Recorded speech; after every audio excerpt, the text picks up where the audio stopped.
Bonjour, mon nom est Mireille Courte et dans cette vidéo, je vous invite à vous connecter à l'énergie du courage, de la force, de la détermination, l'énergie associée à Durga.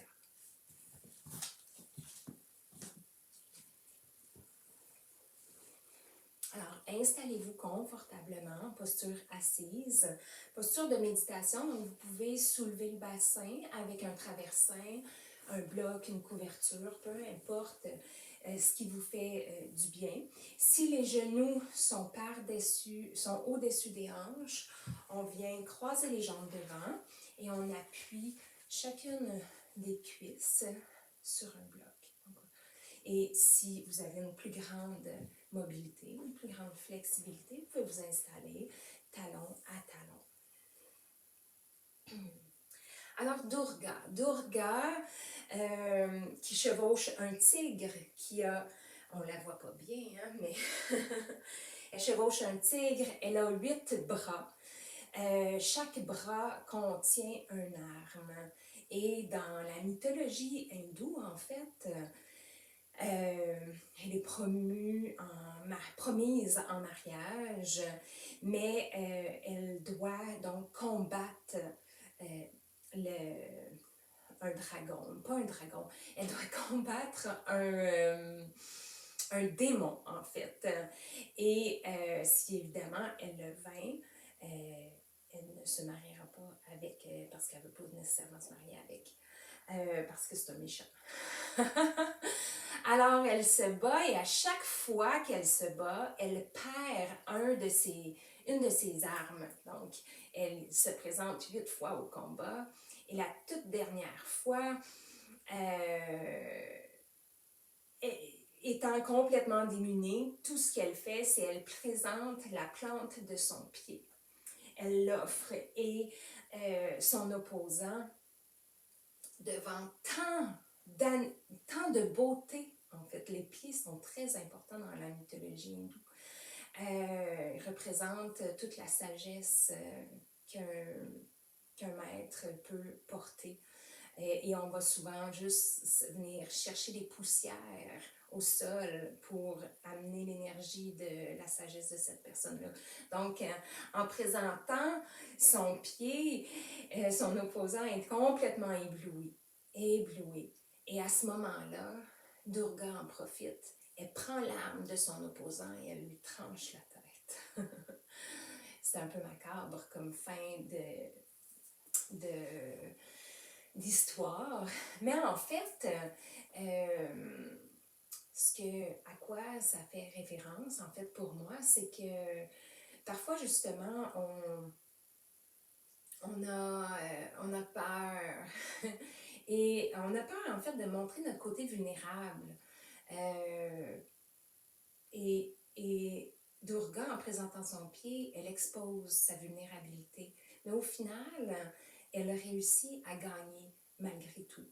Donc, je pense que Durga, c'est ça, en fait. C'est se présenter avec courage, avec, oui, notre vulnérabilité, mais foncer malgré tout. Et le mantra associé, donc Om Dum Durgaye Namaha. Om est le son universel, Dum est la racine, le Bija mantra, donc la racine de Durga. Alors, si j'étais pressée, par exemple, je pourrais seulement répéter Dum, Dum, Dum, Dum, et je me connecte à l'énergie de Durga. Durgaye, un autre nom pour Durga, et Namaha, je m'incline. Alors, installez-vous confortablement. Amenez votre mala sur votre majeur et positionnez-le, votre pouce, sur la première bille. On va faire ensemble 108 répétitions. Expirez l'air des poumons. Inspirez. Om Dum Durgaye Namaha. Om Dum Durgaye Namaha. Om Dum Durgaye Namaha. Om Dum Durgaye Namaha. Om Dum Durgaye Namaha.